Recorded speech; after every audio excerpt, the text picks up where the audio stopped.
The Czech Republic has been one of Taiwan's strongest supporters in Europe over the last few years. Why is this?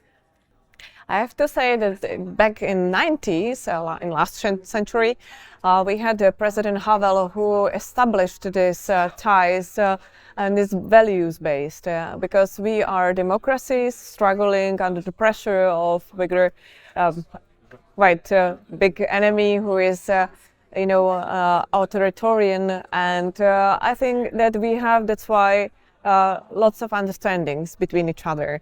And Czech Republic developed this gradually. It means that we step by step made ties, and for example between the Czech Parliament and Taiwan legislative yuan, there are ties lasting for decades. So I think it's because we have so many similarities and common interests. Right now it's a mutual interest not only in politics but as well in economy. Cultural ties are flourishing, and I'm sure that this will last and will continue in the future as well. And you say common interests. Is that kind of just safeguard against the threat of, because both countries face similar threats from authoritarian regimes? Is that one of the main reasons, or what are the other common interests that both the Czech Republic and Taiwan have? I think security is common interest for both of us, and as you mentioned, and at the same time economy, because security is an umbrella and is umbrelling the trends, and defense is umbrelling prosperity, because without security you can't have prosperity. It's precondition. And the Czech Republic and Taiwan have already had some security cooperation. What do you think, or I guess where do you think that security cooperation can move in the future? And what specific areas should the Czech Republic and Taiwan collaborate in terms of security in the future? I think this is a room for improvement actually, because of course it's a space for a private sector. I see many potential, for example in drones, because I think it's still not recognized enough that we have a really close battlefield in Ukraine where our products are used. So Czech companies are manufacturing great products such as drones and UAVs and other products. And they have this daily lab. Unfortunately, I know it's under this sad circumstances, but it means that they are developing and improving their products on the daily basis, because they have this feedback from the battlefield. So they are perfectly prepared for all the situations. And this can be used as well in Taiwan, because this is know-how which we can transfer.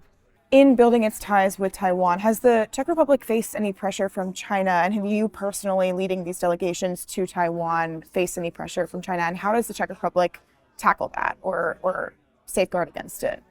When I was a speaker of the Chamber of Deputies of the Parliament of the Czech Republic, and I planned the trip to Taiwan, I was under the pressure of Chinese, let's say, diplomats who were trying to convince our government to maybe give me stop sign, not to go. And sometimes it was, for me it was bizarre sometimes, because I don't think that there is any country who should and could tell to other countries, sovereign country, what to do, what should their representatives do. So this is really, for me, ridiculous.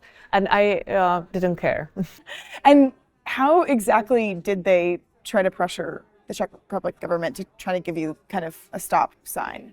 Of course, it was by diplomatic channels, and by these channels they are using some kind of pressure.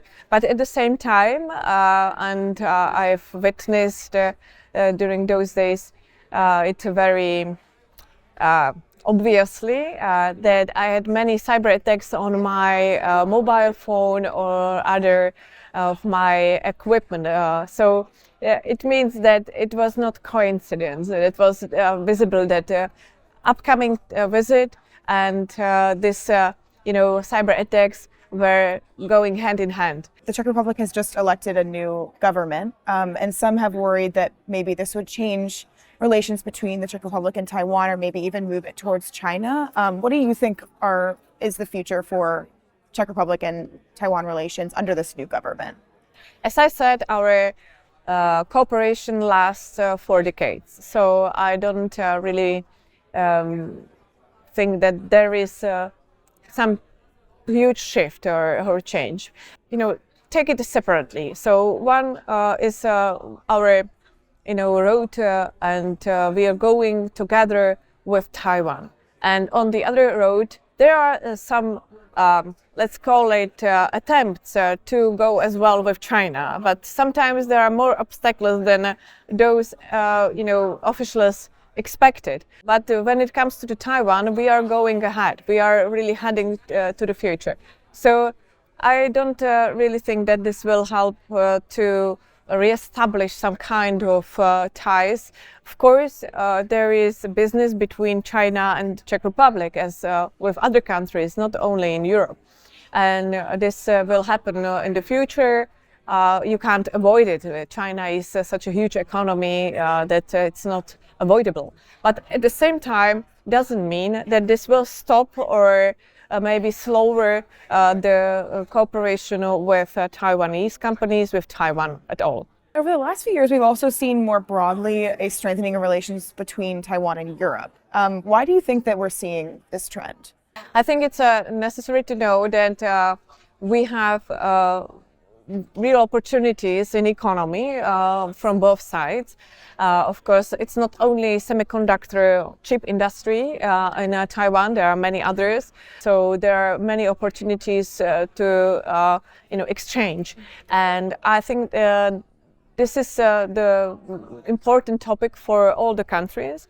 And it's as well linked or connected with political will and some of the countries have their own Indo-Pacific strategy, as the Czech Republic has. So it means that it's as well connected with our security issues. And we can see then when Taiwan is attacked somehow by China, then it will definitely have a bad effect on us as well. So we need to prevent this. This is in our common interest.